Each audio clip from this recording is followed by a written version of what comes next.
મિત્રો, જો તમે મંદિરમાં કોઈ ધાર્મિક કાર્યક્રમ માટે જાઓ છો અને ત્યાં કોઈ ઉત્સાહમાં આવીને મંદિર પરિસરમાં જ ફિલ્મી ગીતો પર નાચવા લાગે છે, તો તમે એમની સાથે જોડાઈ જવાની ક્યારેય ભૂલ ના કરતા. કેમ કે તાજેતરમાં આંધ્રપ્રદેશના પ્રખ્યાત મંદિર શ્રી શૈલમમાં ફિલ્મી ગીતો પર નાચવાનો બનાવ સામે આવ્યો હતો.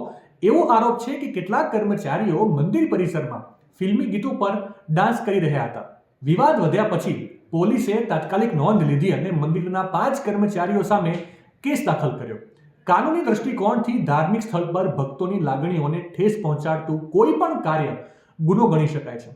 કાયદા હેઠળ ધાર્મિક લાગણીઓને ઠેસ પહોંચાડવા અથવા પૂજા સ્થળની પવિત્રતાનું ઉલ્લંઘન કરવા પર દંડ, કેદ અથવા બંને થઈ શકે છે.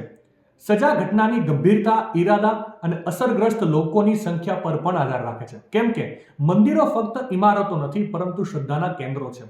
મુલાકાતીઓ શાંતિ, ભક્તિ અને શિસ્તની અપેક્ષા રાખે છે. તેથી મંદિર પરિસરમાં વર્તન અંગે કડક નિયમો સ્થાપિત કરવામાં આવ્યા છે. આ નિયમોનો હેતુ કોઈની સ્વતંત્રતા પર પ્રતિબંધ મૂકવાનો નથી, પરંતુ ધાર્મિક શિષ્ટાચાર અને ભક્તોની લાગણીઓનું રક્ષણ કરવાનો છે. માહિતી સારી લાગી હોય તો રીલને વધારે શેર કરજો અને આવી જ અવનવી માહિતી માટે સંદેશ ડિજિટલ સાથે જોડાયેલા રહેજો.